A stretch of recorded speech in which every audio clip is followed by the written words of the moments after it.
invalidation salamika kana sens moko. Voilà, et là plutôt comme ça va tuer on député opposition pour ba céder la FCC. Tout le monde était si pas le contraire. Bien sûr. Tout le monde était si invalidé ba député FCC pour ba sa raison na opposition. Et tu quelque chose la maté.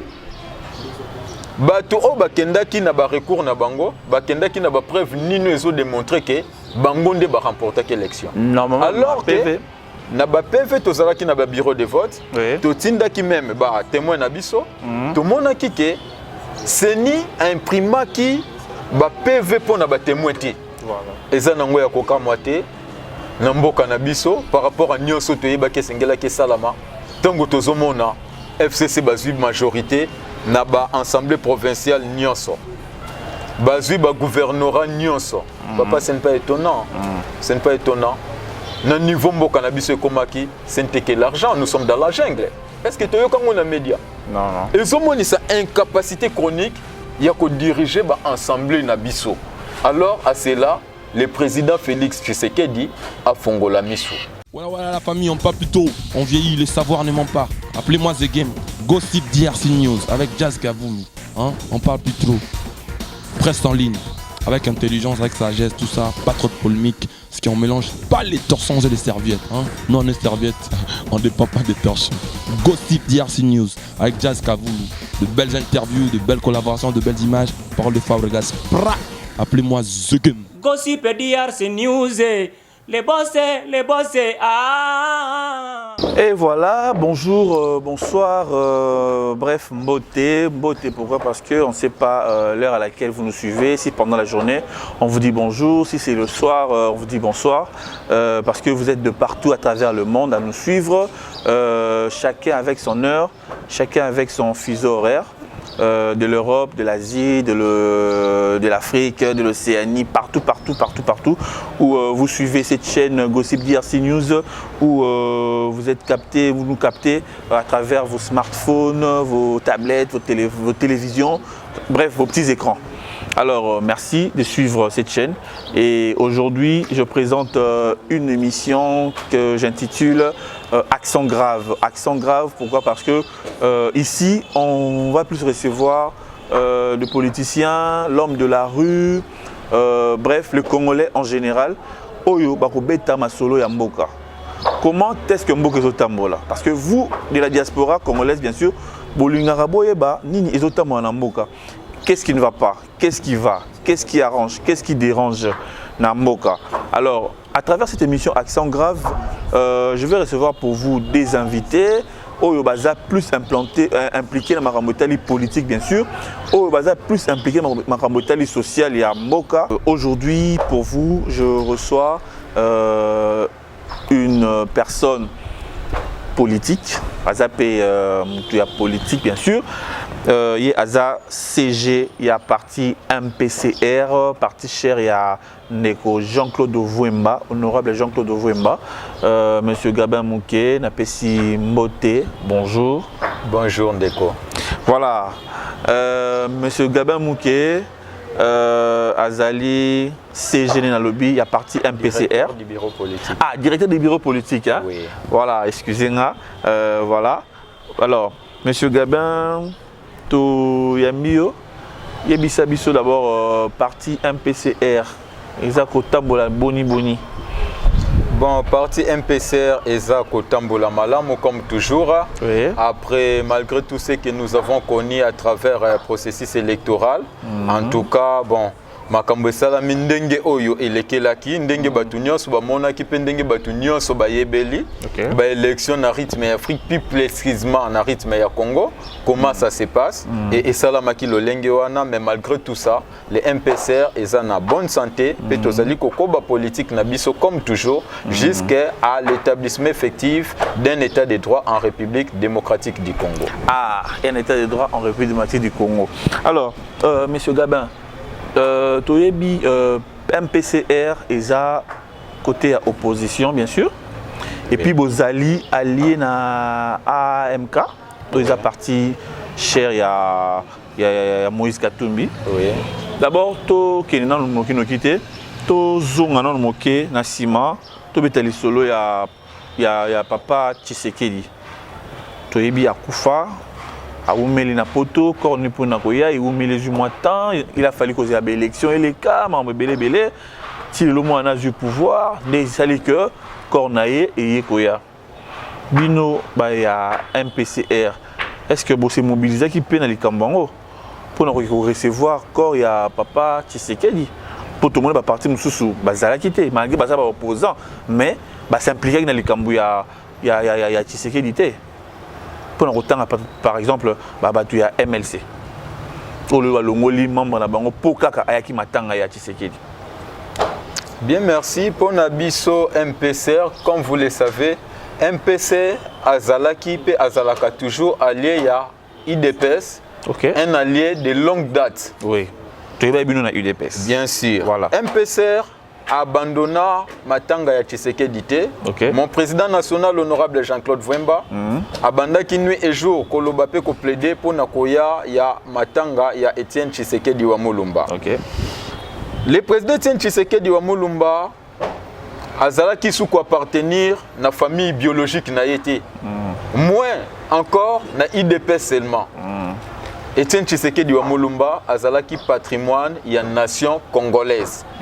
Combat na ye pe vie na ye ezalaki sacrifice na profit ya peuple congolais. Et ce qui na bo sanité émission mususu to salaka na yo na souligner qui bien que problème il y a Etienne Tshisekedi wa Mulumba et comment qui objet de décrispation politique parce que qui mutema mabe et le cas qui mingi na régime o et utaki koleka ba comment qui na niveau ya kosala ki mutema mabe vis-à-vis ya mutu o esi ya kufaki mais na lobaka yango balinga te baboya te suka Etienne Tshisekedi akokunda maka na mabele ya bakoko na ye et yango utaki kosalama MPCR, to se mobilisaki, to zalaki présent à l'aéroport. D'ailleurs, to zalaki depuis Tongo. Ti Tango, nzoto mowe yeyaki. Ti to accompagna Kiango. Il y a certains de nos militants au balala quitté, bakenda quitté, esika o bakenda ko bomba nzoto mowe na cinquantenaire. Basusu bazonga ki bakeko lala na stade des martyrs et mokolo yaba obsèque. Le MPCR était présent et notre président national était présent. En tout cas, tous ces mobilisés qui, enfin, tout accompagné pour payer honneur digne de son rang. Et maintenant, là, nous sommes vraiment contents par rapport à tout ce qui s'est passé.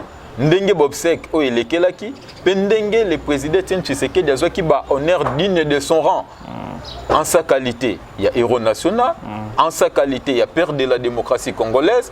Quoi que bamisusu bakoki ko boya to koloba n'importe quoi mais batuba bosanate ce qui le lotolo de la démocratie na Congo moi j'ai toujours dit la démocratie a un nom c'est non c'est Etienne Tshisekedi wa Mulumba. L'histoire de la démocratie congolaise cette démarche a commencé avec la démarche na lettre ya 12 parlementaires. À ce temps-là, de la fois passée, tout le monde a affiche par-ci, par-là, X, Y, père de la démocratie. Mituna. Tango Oyo, lettre Komamaki contre Mobutu. Démarche de la démocratie Zalaki. X, Y, Bengi, père de la démocratie, soi-disant que à Salisi l'élection, Yende a mérité et consort. À ce temps-là, Zalaki nani pas Zalaki wapi. Bakanga Mbalaboni pour la démocratie. Toyebi Batumingi Babunda pour la démocratie, notamment notre maman Pakasa Thérèse, paix à son âme. Toyebi maman Nabiso Batambola Bolumbo Namboko Kaka pour obtenir démocratie. Et à ce temps-là, Bato Lelo Bakomiko Komela Biso Bakomaki na ba affiche ma avant régime et si là, Babambi par-ci par-là, X, père de la démocratie. Azalaki Nani Pewapi. C'est un peu ça à propos de Bobsé qui a. Président Etienne Tshisekedi wa Mulumba oyo komaki préoccupation majeure ya ba Congolais nyonso et sikoyo mitema na biso ezongi na sika puisque Etienne Tshisekedi wa Mulumba azongi pakundami na mabele ya bakoko naye. Voilà, Etienne Tshisekedi azongaki akundami tolelaki ye tomonaki matanga ndenge lekaki. Voilà. Alors papa Gabin tolingi pe toyeba d'abord MPCR toyebi que oza ba opposant. Alors, dans l'opposition, les lots, tous en a cash, tous en a la mouka. Bon, MPCR, Aza parti, Aza côté nini.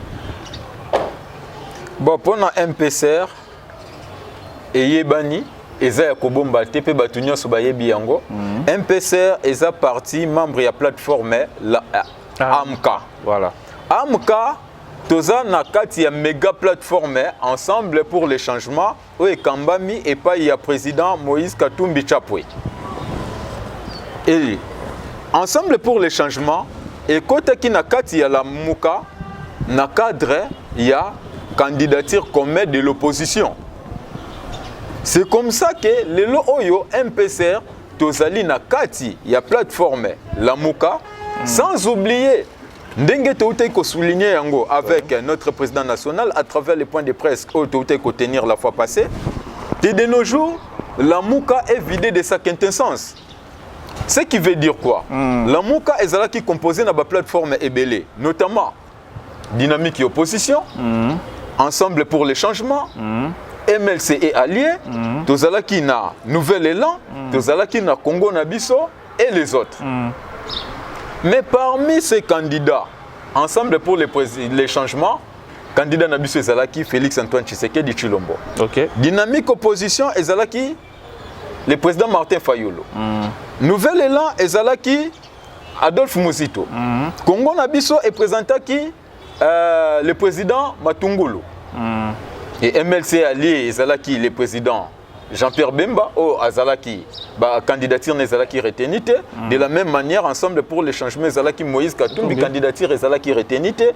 Et à l'absence de Moïse Katumbi, et Senga qui te soutenir Félix Antoine Tshisekedi Tshilombo. Dans les soucis, il y a qu'à soutenir alternance, il y a qu'à soutenir départ. Il y a Joseph Kabila. Oui. Loko là, Martin Fayulu Nda Ponamaki, te soutenir qui Martin Fayulu. Malgré tout ce qui s'est passé, vous qui pour nous soutenir la Mouka. Beaucoup qui na la Mouka. Beaucoup qui na la Mouka. Voilà. Semble que ce soit le président Félix Antoine Tshisekedi, Bissonio Sotokota qui Nandenge. Tout ça pour nous bengana pouvoir en place. Le pouvoir de M. Kabila. Ok. Et continuité. Voilà. Mais Tokoki Kobo Sanati. Après l'élection, après Makambo Nyo Sondenge Salami, Nandenge le président Fachi a remporté l'élection. Le MPCR, par rapport au objectif, il y a la Mouka. L'objectif est là qui soutient la candidature unique ou commune. Candidature commune. MPCR a moniqué la Mouka Makambunango Salaki Nini et Silaki. Et le lot est comme il faut changer vision pour la Mouka et comme plateforme politique. Et jusqu'à la plateforme électorale. Bien sûr. Voilà. Et jusqu'à la preuve du contraire, nous avons charte, il y a la Moukate, pour étudier Yango, Nakati, il y a bureau politique et MPCR. Pour se décider. Les MPCR s'est décidé. Vu les soucis, il y a souffrance, il y a peuple congolais. Sans oublier, doctrine et MPCR, il y a le libéralisme. Le libéralisme et la doctrine, ils ont visé bien-être. Il y a le peuple congolais en particulier et le peuple du monde entier en général. Oui. Partant, dans souci, dans la vision de MPCR, il n'y a pas d'inconvénient. Ceux qui le lot soutenir l'action, il y a le président Félix Antoine Tshisekedi Tshilombo. Le MPCR s'est prononcé, toujours soutenir l'action. Mais à condition, parce que sa mauvaise foi et sa bonne foi n'est plus à démontrer. Partant de la première panaille, tout le monde a une bonne foi pour changer ma camp. Tout en sachant que les grands problèmes du Congo d'hier, ce n'était pas Félix Antoine Tshisekedi Tshilombo, ce n'était pas Martin Fayulu, moi encore Moïse Katumbi, Jean-Pierre Bemba et qui que ce soit. Les grands problèmes du Congo d'hier, c'était M. Kabila. Ndé Azwa qui payait en otage. M. Kabila a dirigé Mboka au Mabé pendant 18 ans. Et les grands soucis, c'est là qui n'est Kabila a Kende. Et pour nous autres, on se disait, ce qui Kabila Kei, Atabakotia Nani, et Kosalamala Momingi. Et les lots du pouvoir, Toyebi Papa Naye, Maman Naye, Ndekonaïsi Kabota, Mindenga Koleli, c'est quand même un intérêt pour les peuples congolais. Alors, problème, il y a opposants, ils allaient qui non, ou à remplacer Kabila na pouvoir, Azalamut, ou Bayebi, ou Toyebi. Bien sûr. Souci na biso majeur, ezalaki Kabila Longwa. C'est ça. Lemba qui même peuple congolais, a lemba qui komonaka Kabila na sommet à République. Et de nos jours, Pourquoi MPCR a lobby faut soutenir l'action il y a président Félix Antoine Tshisekedi Tshilombo. Il ne faut pas oublier la démarche et alternance et Outi Wapi, démarche Outi Mosika. Souvenez-vous de l'histoire. Il y a un événement en 2015, il y a janvier, le 19, le 20 et le 21. Oyo, et Sikawapi Kabila alingaki se pérenniser na pouvoir. Tango obalinga ki ba conditionner élection na recensement. Oyo kokai ko biso 10 ans, 15 ans, 20 ans. Ndeti lelo oyo Kabila zaka na mutu ya mboka oyo. Kasi dynamique opposition.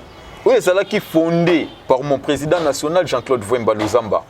Nde ebimaki na balabala et bundaki bitumba pour Kabila a échoué. Et c'était la toute première fois Kabila a senti les Susuke après l'événement de 2011 a senti que Kitinaya Bokondi et Ningani. Ni t'était l'initiative ya ko réunir opposition au président Jean-Claude Vwemba azwa qui bien avant. Peut-être ndeti lelo alternance et salamité. Mais le coup là yezala qui visionnaire amona ki na musika. Amona ki kendenge makambo ezokende. Kabila zana posa a révisé constitution. Atikala libela a bengisi opposition a bibandeko tala makambo ezokende mabeto sangana to zale longo. Asali dynamique opposition. Et c'est la dynamique de l'opposition de Bunda qui bitumba oyo. Peut continuité na yango ekokoma lelo to obtenir alternance au sommet de la République. C'est pour bien souligner ni t'était la vision ou le combat du MPCR oyo et bote qui dynamique opposition alternance peut-être ko salamate. C'est comme ça que le MPCR est koki ko abandonner alternance wanati. Il faut tout accompagner alternance wana parce que nous sentons que le président Félix Tshisekedi azali na ba entourage moko batu moko bazoya ko tchayen kaka pas diriger mboko malamu te. Batu oba utaki ko konza biso na kimotema mabei. Tilelo bazo luka ba empêcher. C'est comme ça que l'élite nabiso de nos jours est commis. Faut toi accompagner pour te mettre hors d'état de nuire. Tous ces gens-là, au bazana motema mabe, au bazo soutenir malheur et souffrance du peuple congolais. Ah ok d'accord.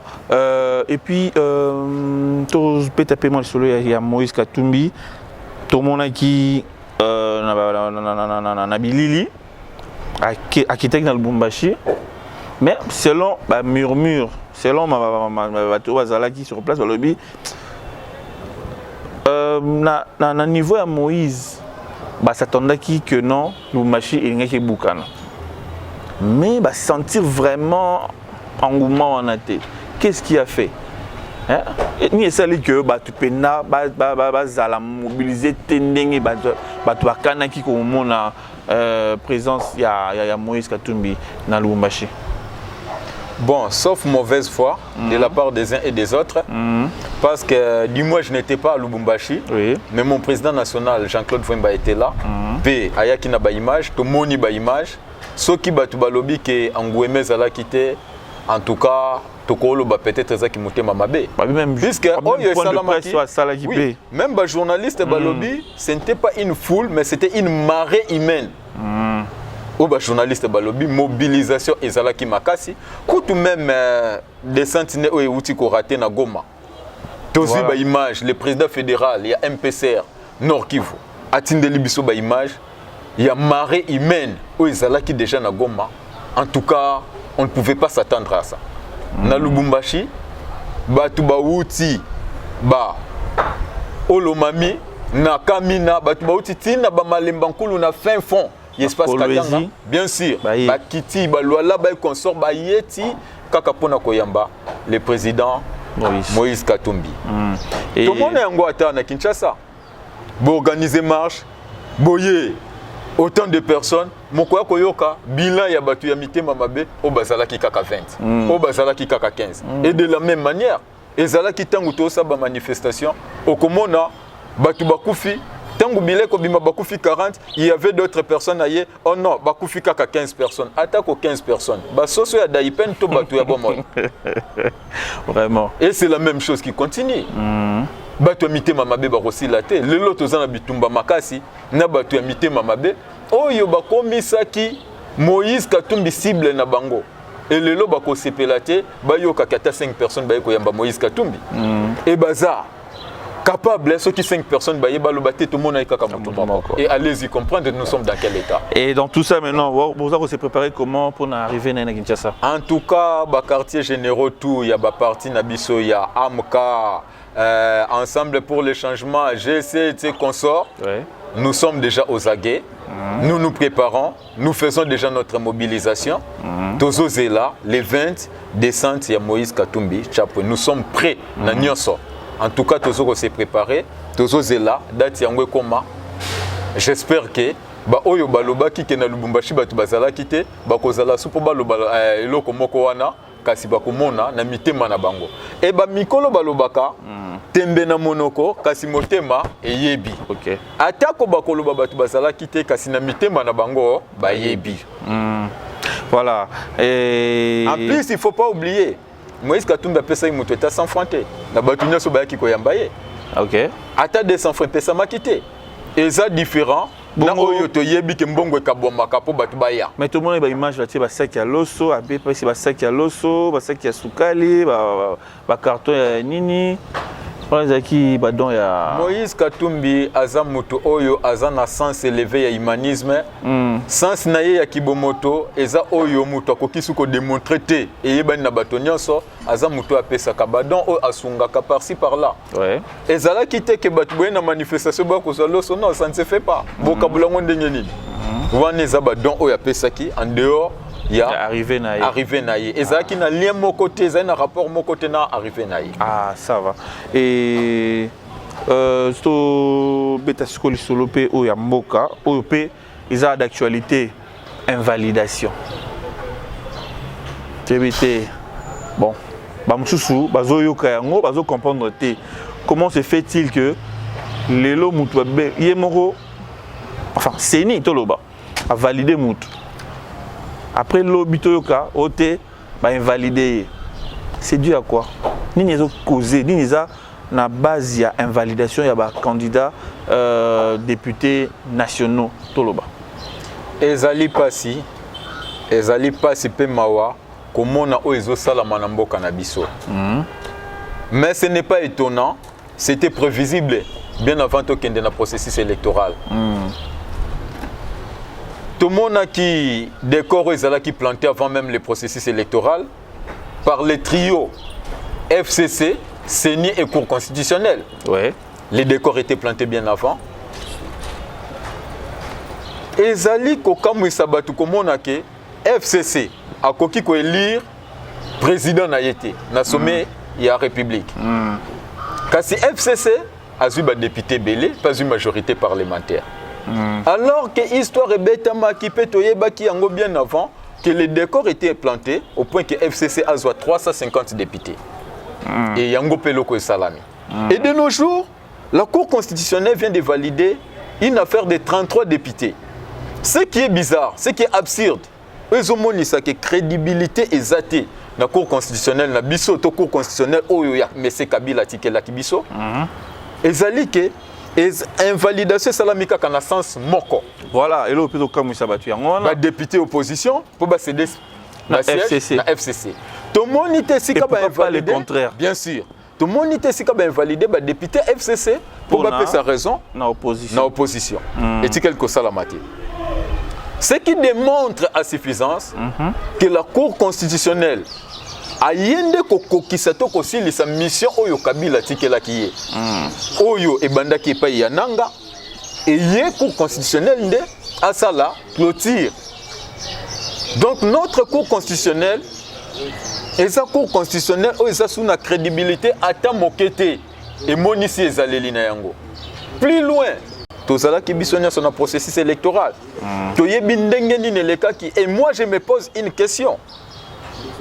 Bato o bakendaki na ba recours na bango, bakendaki na ba preuve nino ezo démontrer que bango nde ba remporter l'élection. Normalement alors que na ba PV tozalaki na ba bureau de vote, to tindaki même ba témoin na biso, to monaki que Seni imprimaki ba PV pour na ba témoin ti. Voilà.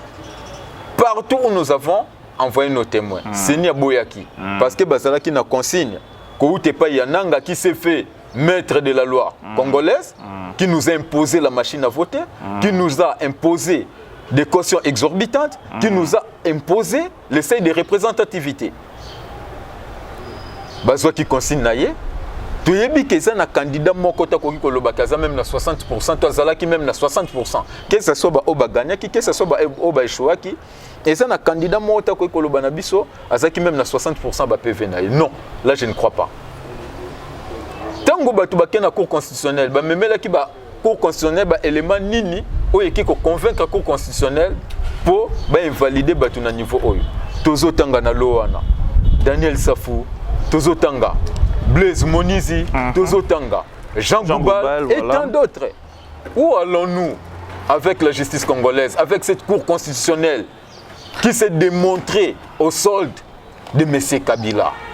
En parlant de Jean Goubal, Tolandi Koutouye a salué ma déclaration pour dire que ministre il y a budget, il y a ça la qui est à Rolongola et Sikawana. Mais c'est prévisible. Et ça n'a pas koka moité. Namboka na biso par rapport à Nyonso Toyeba Kesengela Kesalama. Tango tozomona FCC bazui majorité na ba assemblée provinciale Nyonso. Bazui ba gouvernorat Nyonso. Papa, ce n'est pas étonnant. Ce n'est pas étonnant. Na niveau mboka na biso komaki, ce n'est que l'argent, nous sommes dans la jungle. C'est la loi là où domine la loi du plus fort. Là où règne la loi du plus fort. Alors c'est là qui ont de l'argent, j'ose croire que ce sont eux qui ont les pouvoirs, qui ont droit à la vie.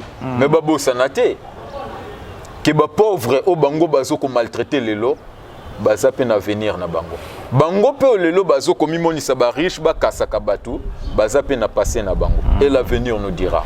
Et s'il arrive qu'aujourd'hui ba invalider Jean-Claude Vemba. Bon, eza na bateau bakoka ki ko toucher, za pe na bateau bakoka ki ko toucher té. Nabigo ce qui va arriver qui va toucher et koki ko arriver té du fait que Jean-Claude Vemba na Kasangula bimaki premier. OK. Ce qui ko toucher ba touchera peut-être Mutasuka. Kota là, en plus biso na MPCR balie biso ba CGBL, il y a notre camarade Bosco Lutete na Kimpesa remporté qui. Tous ba CGBL, même ici notre secrétaire général Patou Petit Petit a remporté l'élection. Mais ils ont aventure avec les nominations qui ont intervenu. Oyo Nanga Sali, en tout cas, tu vas perdre le CGBL. Nos amis, il y a Sid Kivu et tant d'autres provinces. Mais en tout cela, Tozo Lobake, il y a notre président, Bakoka qui commékate, puisque première descente, lancement, il y a campagne naïe, Oyo Monaki, comprenez que ceux qui te mettent des autres. Route nationale et Kangami pendant plus de 5 heures du temps, une marée humaine et il y a qui pour Nakoyamba Jean-Claude Vemba au point que Bango Moko avant de sentinelles Babanda qui tourne top Congo, tu sais comprendre de Jean-Claude Vemba a postulé wapi, ça fait déjà des semaines à Zobanda campagne té. Aye bisabiso so kaza susu na Kasangulu té, toyeba. Et jour à Kitaki, ba oba monaki. Alors ko toucher Mutabongo na yebité, okobanda wapi posukisa wapi. Voilà, Monsieur Gabin, ma solo est belé à Robeta, mais le temps nous est imparti. J'espère que vous avez soukate pour tout messana ko yamba yo, to yamba yo na chaîne nabiso toujours Gossip DRC News.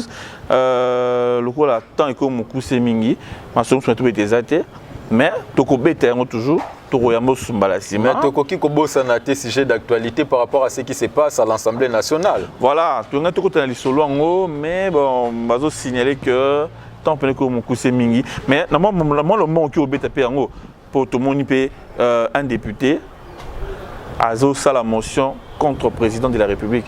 Bon, yo en tant que moi Namboka, ok, on analyse non comment. Premièrement, analyse kaka noki, ya maman noki. Premièrement, ils ont outrage. UDPS, ça qui vraiment revendiquer les Camerounais vont s'appeler du peuple. Bien sûr. Oui. Premièrement, ils ont outrage contre les chefs de l'État. C'est ça. C'est un coup où il visa qui le président Félix Tshisekedi. Mais en gros, tozo, c'est le président Félix Tshisekedi. Azala Ekenge, Azala éveillé, Ayebake, Ndenge balobaka na monoko lopoto. Les pyromanes politiques ne se transformeront jamais en sapeurs-pompiers. Okay. Qu'il sache du moins qu'il est entouré de pyromanes politiques.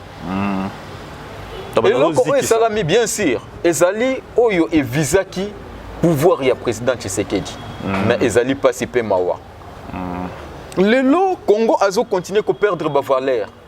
Kota là Oyo et Salamine Assemblée nationale, il y a lieu de se poser la question. Janine Mabunda, présidente de l'Assemblée nationale, complice, toi et Salami par ignorance. Point d'interrogation. Oyebi, les locaux comme député Zabien, mais il fallait critères comme membre du bureau de l'Assemblée nationale. Ok. Les lots qui sont dans mot d'ordre. Le pouvoir de M. Kabila échouaki parce que l'expression populaire est là qui les sous-souté. Et si Kabila a exprimé, voté, membre du bureau de l'Assemblée nationale en âme et conscience, c'était le mot d'ordre. Nul n'ignore. On a fait de Janine Mabunda candidat unique. Empêcher même Henri Thomas Lokondo. Oyazala qui paie la course, kaka parce que c'est X qui a décidé que Janine Mabunda a gagné. Critères d'éligibilité.